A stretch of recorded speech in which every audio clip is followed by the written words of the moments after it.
Arrhenius est le premier à avoir développé les concepts acides et bases. Et il propose de classer certains composés comme acides ou bases selon le type d'ion formé lorsque le composé est ajouté à de l'eau. Donc si on prend les acides suivants, donc c'est des acides parce qu'ils possèdent des H. Donc on a HCl. Alors si on le met dans de l'eau, qu'est-ce que ça va donner? Ça va libérer des ions H+, aqueux, et des ions Cl-, aqueux. Je prends un autre acide comme H2SO4.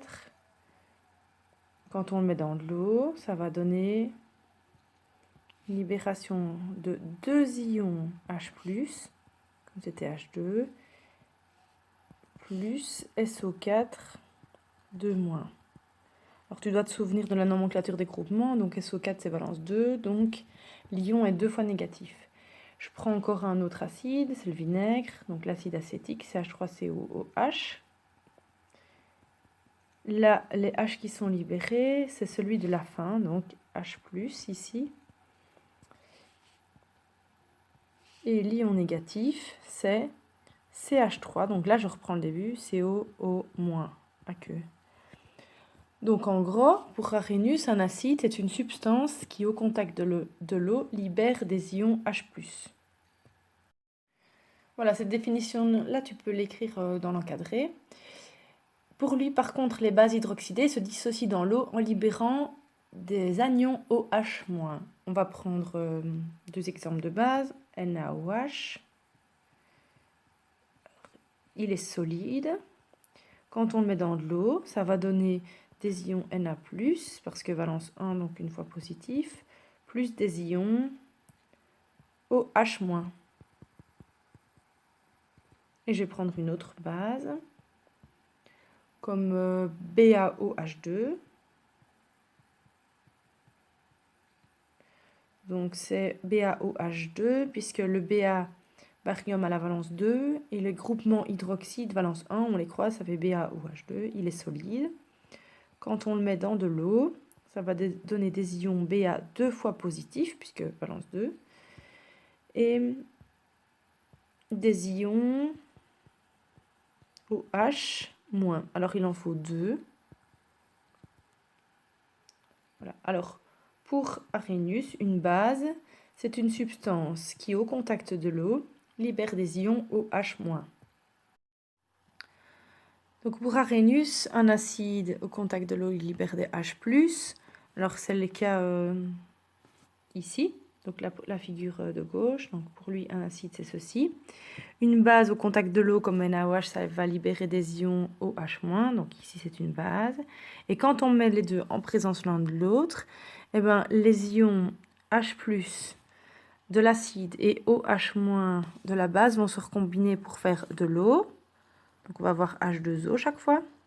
Plus, qu'est-ce qu'il reste? Eh ben, les Na+, ici, et les Cl- vont se mettre ensemble pour faire du NaCl, donc le sel.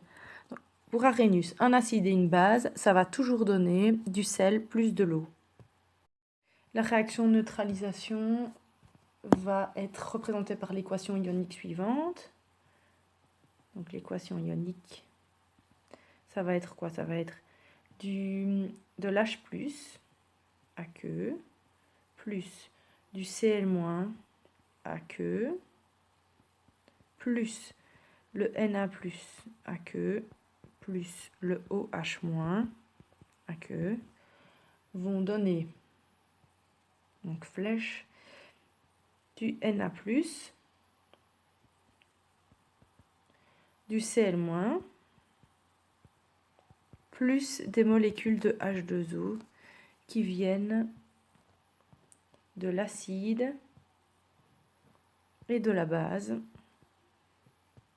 On écrit l'équation ionique simplifiée, on va enlever les ions spectateurs, donc ceux qui ne participent pas du tout à l'équation. Ça va être le cas du Cl-, donc je vais les mettre en couleur, donc du Cl-, du Na+, qui se retrouvent inchangés dans les produits. Donc si on écrit l'équation ionique simplifiée, c'est le H+ de l'acide qui réagit avec le OH- de la base pour donner des molécules d'eau liquide. Si on écrit l'équation moléculaire, on a une base NaOH qui réagit avec un acide HCl pour donner un sel NaCl plus de l'eau.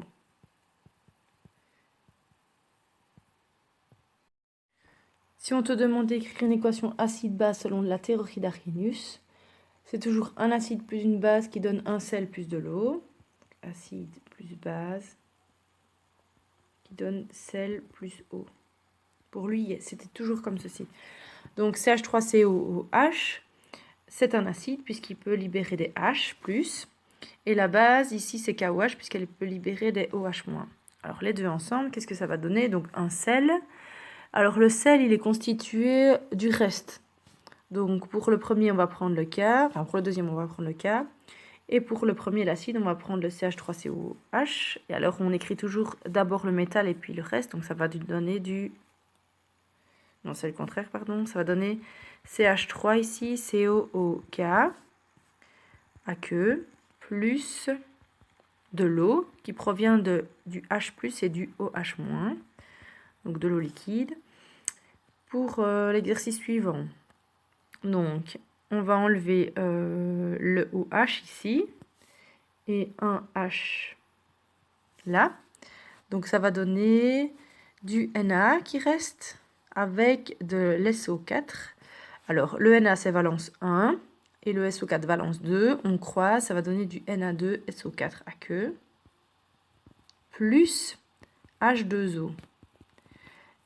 Ici, il va falloir qu'on pondère. Parce que l'acide, il pouvait libérer 2 H. Ça veut dire qu'il faut 2 NaOH pour accepter les H+ libérés par l'acide. Et donc la pondération, là, si je mets 2 NaOH, j'ai déjà du Na2 ici, SO4 à droite. Et donc il me manque 2 molécules d'eau. Pour Arrhenius, la théorie acide-base, donc la réaction acide-base, c'est toujours le H+ de l'acide qui réagit avec le OH- de la base pour donner de l'H2O liquide. Donc je répète une équation que j'avais déjà notée précédemment.